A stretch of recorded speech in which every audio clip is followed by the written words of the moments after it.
এই কাজটা করলে আপনার স্মার্টফোন হবে একদম সুপারফাস্ট। আপনার ইন্টারনেট ব্রাউজিংও দ্রুততার সাথে করবার জন্য দেখুন এই ভিডিওটা। দেখুন একটা অ্যাপ্লিকেশন কিন্তু তার ব্রাউজিং হিস্ট্রি থেকে অনেকটা জায়গা দখল করে নিচ্ছে আপনার স্মার্টফোনের। তার জন্য আপনার ফোন হয়ে যাচ্ছে স্লো, হচ্ছে ল্যাগ, হচ্ছে হ্যাং।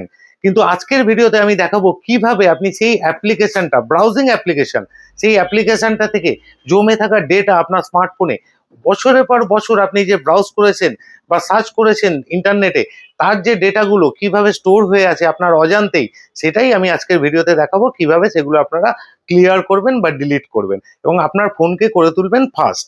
দেখুন আমার ভিডিওটা, আর আমার ভিডিওটা যদি ভালো লাগে অবশ্যই লাইক করবেন, শেয়ারও করবেন এবং আরও এরকম ইনফরমেটিভ ভিডিও পেতে আমাকে ফলো করুন। দেখুন, প্রথমে আপনি আপনার স্মার্টফোন থেকে ক্রোম ব্রাউজার ওপেন করবেন। ক্রোম ব্রাউজার ওপেন করার পরে উপরে থ্রি ডটে ক্লিক করে দেখবেন সেটিংস অপশন পাবেন। সেই সেটিংসে ক্লিক করলে আপনি একটু স্ক্রল করে নিচের দিকে চলে গেলে ওখানে দেখতে পাবেন সাইট সেটিংস।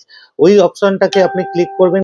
পরের ইন্টারফেসটা আপনি একটু স্ক্রল করে নিচের দিকে গেলে দেখতে পাবেন ডেটা স্টোরড অপশন। ওই অপশনটায় ক্লিক করবেন। ক্লিক করলে এবার আপনি এখানে দেখতে পাবেন আপনি এতদিন ধরে মানে বছরের পর বছর বা মাসের পর মাস যে ইন্টারনেট সার্ফিং করেছেন বা ব্রাউজিং করেছেন, যার ডেটা হিস্ট্রি ওখানে শো করছে, কত এমবি করে বা কেবি করে। দেখুন পাশে আপনার দেখিয়ে দিচ্ছে যে ওখানে আপনার ফোনের জায়গা দখল করে রয়েছে। এবার আপনি নিচের দিকে ডিলিট অল ডেটা যে অপশানটা আছে ওটাকে ক্লিক করে সমস্ত ব্রাউজিং হিস্ট্রি আপনি ডিলিট করে নিন।